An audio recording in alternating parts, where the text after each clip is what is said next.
welcome to another episode of RGU Talk. I'm Jen, and today we're going to be chatting about all things clearing.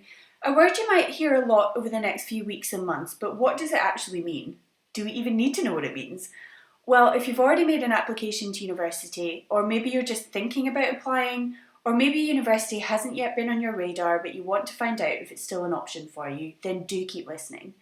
We're going to cover what it means, who can use clearing, and what the process is. But to take us through all this, I'm joined by Lee, our Student Recruitment Officer here at RGU, but is also known as the clearing guru, so we're in good hands. Thanks for joining us today, Lee. Hi Jen, thanks very much for having me on. I am looking forward to getting through all these questions and making sure that people out there that are looking to apply to RGU and through clearing have all the information that they need.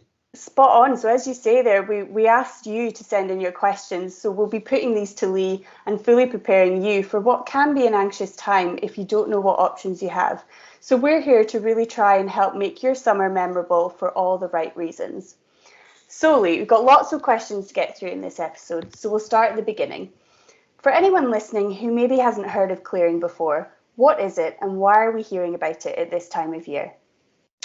So clearing itself is essentially how universities and colleges fill any places that they still have on their courses, but it's also a way for applicants that perhaps may have missed out on their conditions or they've maybe submitted a late application. It's a way for them to still be able to enrol in a university come the September deadline. And as you said, the reason that you're hearing about clearing just now is because that process is about to start in July.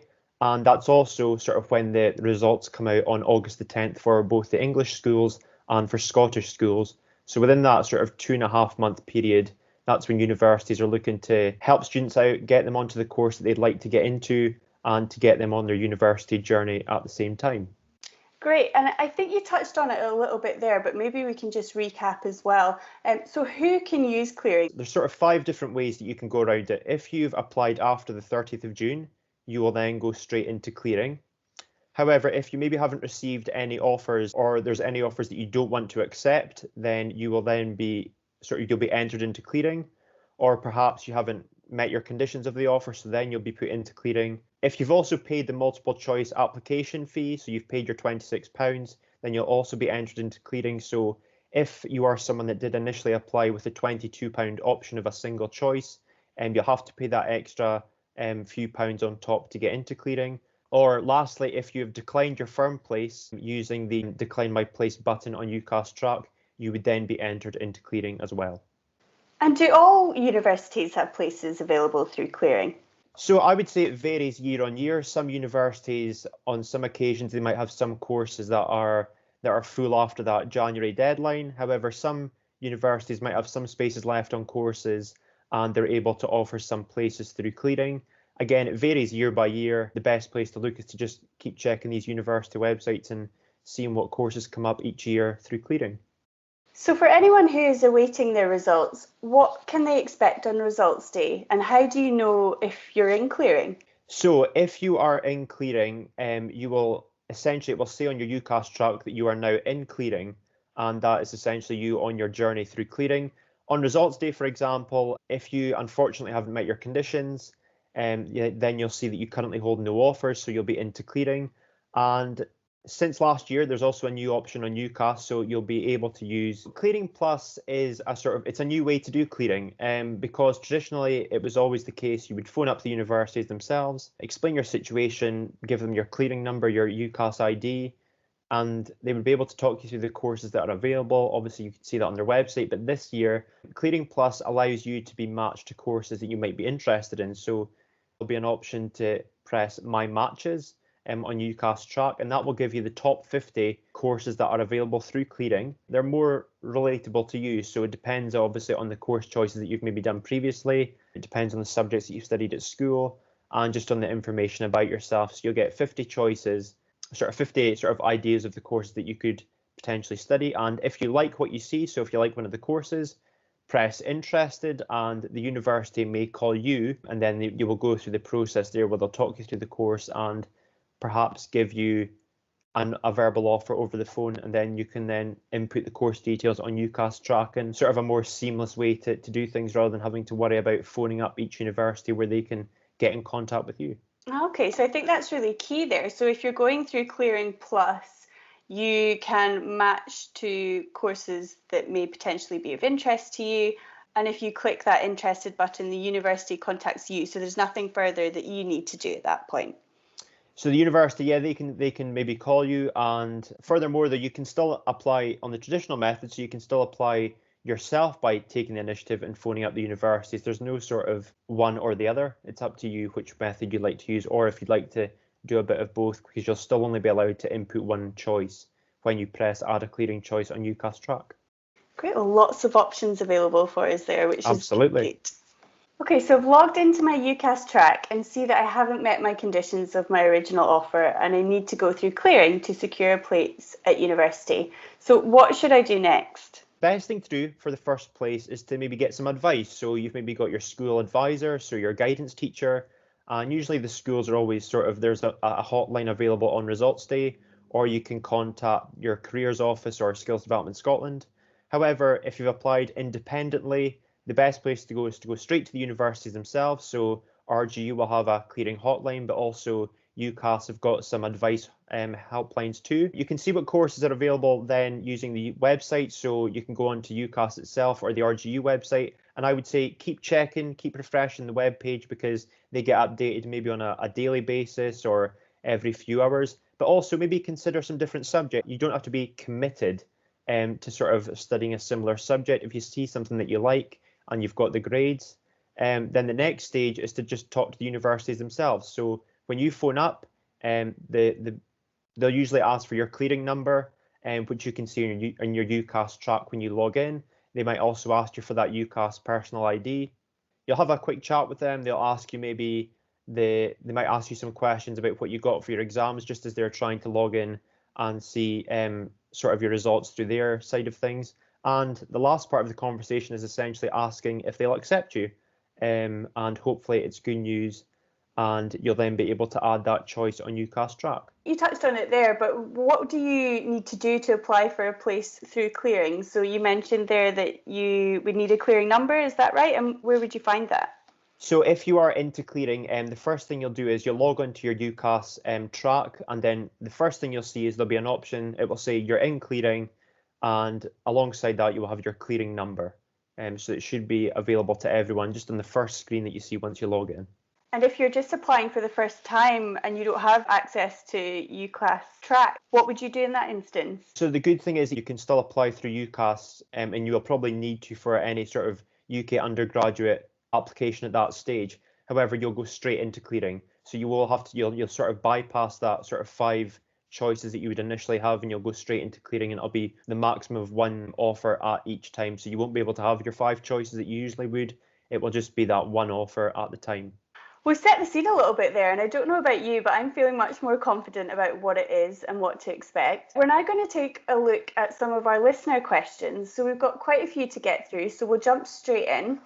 So Lee, someone has asked, can I apply to the same course I was rejected from through clearing? So most of the time you won't be able to apply for the same course, because there might be a reason that the university has rejected your place, unfortunately, or they've just looked at your application, and unfortunately with the exam results that you have, they might not be able to accept you.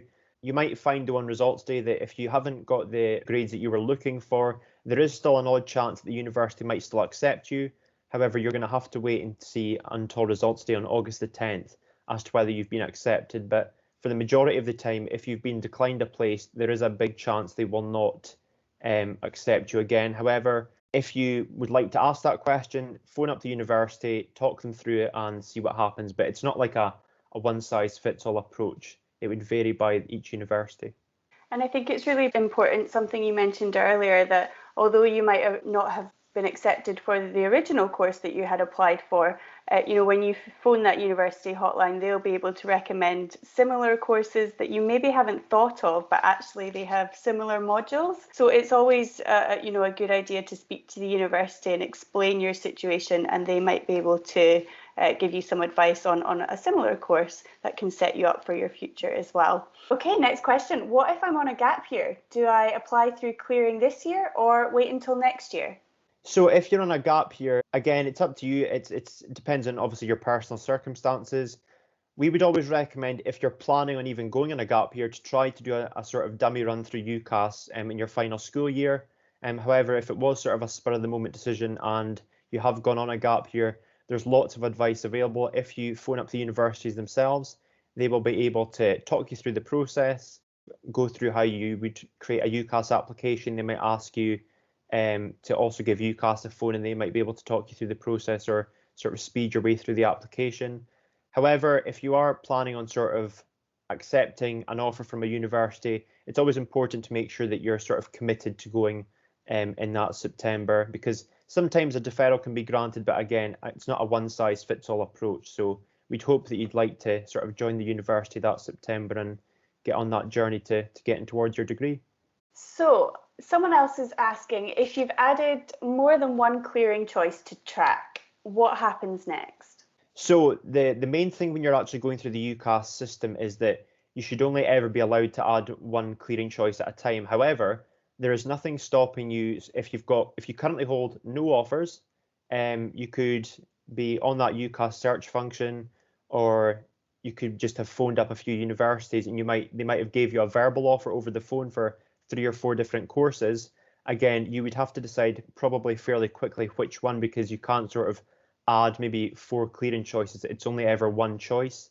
And the way that you actually add a choice onto track when you have been given permission by the university, because I think that's actually one of the most important points, when you're adding a clearing choice on track, you have to have had the permission of the university to put them through the software. So you will click on add a clearing choice, you'll fill in the course details, and when you're on the phone to one of the team at RGU, they will give you the institution code and then the course code, and that would count as you accepting that offer. So if you confirm, it will show as an acceptance on the system on both your side and from RGU's side, and that's why it's only sort of one choice at a time. So you can't have 5 options at the time, and that's usually only applicable to those that apply before clearing starts, so before June 30th. And that actually leads quite nicely on to the next question that's come in. So how long does clearing last, and is there a time limit? So clearing starts from the 5th of July, and again, each university is slightly different because they all start enrolment and they all start their semester off at different times. So from an RGU perspective, we'll be sort of accepting clearing applications. Obviously, the vast majority will come on results day. However, for the few weeks after that, there's still going to be a chance, if we have any availability left on courses, to maybe get your place prior to teaching commencing in late September. But I believe in UCAS officially, clearing is still ongoing until early October, but again, that's because some universities, they have differing start dates. Some start earlier than others and some start way into October, so that's the option. But again, it's best to check with each university individually. Okay, and is it then possible to contact one university at a time, or do you just contact one at a time? Is there sort of a rule around that? As I sort of touched on earlier, if you are in clearing, you'll only ever have the choice of adding one at a time. So in the morning, perhaps on results day, you could go in the UCAS search tool or the RGU clearing pages. And if you see, for example, maybe 2 courses that you like from RGU, if you give us a phone, one of our team will talk you through the process, and they might say, yep, we would accept you for either course. They might give you both course details, but again, it's up to you to really make that choice. You can't sort of pick and choose from sort of 5-6 universities, because again, on clearing day, courses might become full fairly quickly. So they might say, right, if you can go and do that, then we'll get you accepted within the hour, and hopefully that'll be sort of even your life change potentially, and sort of getting a place into university and start with us in late September. Yeah, absolutely. You're making me want to go through it all again, because it's such an exciting time of life going to university. So I think we've answered this question, but always good to touch on it again. So someone asked, can you go through clearing if you've not yet applied for uni? And I think you said earlier, Lee, that if you apply after the 30th of June, then you will automatically go into clearing. Is that right? Yes, so that's absolutely right. So if you were to apply any time prior to the 30th of June, it would sort of be the traditional UCAS application, where you might have the option to pay that sort of slightly more expensive application fee to get 5 choices. So if you're coming from school, you'll quite often find that when you've had sessions with your guidance teacher, it will be sort of the picking the 5 choices. However, for anyone that thinks about putting an application in during the clearing period, Again, you'd still go through the process of typing in some of your personal details, exam results, employment history. But when you actually get to sort of the choice option, you'll find that you'll go straight into clearing once you've submitted your UCAS application. When you get your track details, you'll log in, and the first thing it will say is you are in clearing. So that's how you'll know that you've got only that one choice at a time to sort of process an offer and get accepted. So do we need to wait until you have your official grades? I know there's some predicted grades out now. So, do we need to wait until they're official, or can we actually start contacting these universities now? On this occasion, because the university themselves, we don't get the official results until results day, so in early August, we are not able to see your exam results as they are. Although you might have the predicted grades, unfortunately, the universities can't do anything until they get them officially from UCAS. So we will not be able to sort of change anything until results day. And that's when sort of you'll be able to contact us on a variety of different methods, whether that be through WhatsApp or through the clearing hotline. So best to wait until you actually get your official results in August. And if I don't get the grades I need for a specific course and plan to go through clearing to find another course, would I need to write a new personal statement? Again, on sort of results day, there's a lot of the time that you'll phone up and the universities will be looking at your exam results. However, once you maybe accept a course, there might on the odd occasion be an option to submit a personal statement. Again, it's not a one-size-fits-all approach across UCAS itself. It will be up to each university to ask if you're maybe submitting a late application.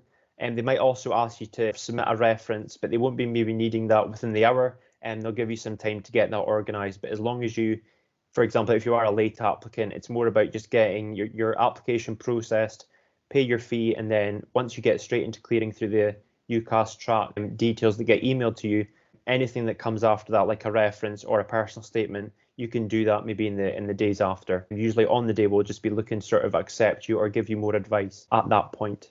Great. So maybe wait to speak to the university, see what their advice is, and then you can then go and gather whatever you need if there's anything missing from your application. Yeah. Good to know. Okay, so another question that's come in is, will I still get university accommodation if I'm coming through clearing?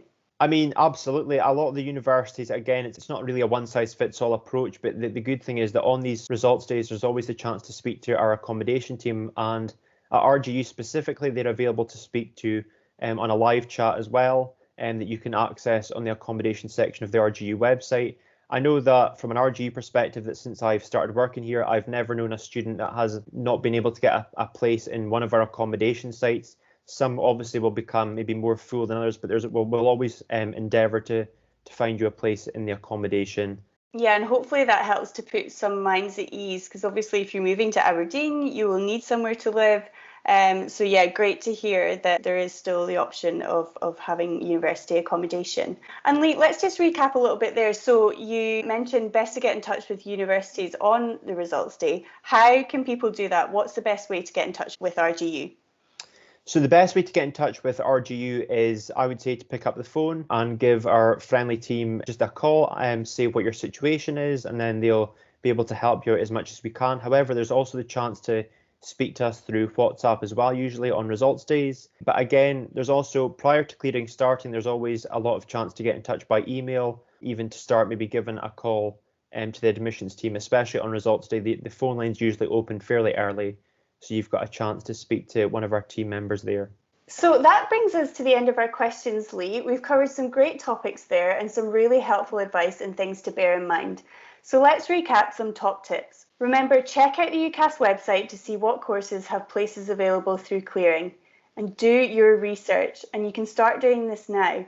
So suss out the universities you're interested in, visit their website, look at accommodation, take a virtual campus tour, and check out their social media channels, as often you can get a good feel for student life on these. Remember, this is 4 years you're committing to in that place, so you've got to make sure it's right for you. Once you have your results, if you're in that situation, then talk to universities that you're interested in. You cannot add a clearing choice in your UCAS track account until that university has given permission, essentially. So really important to make that call. But ultimately, and if you're only taking one thing away from this podcast, then let it be this one.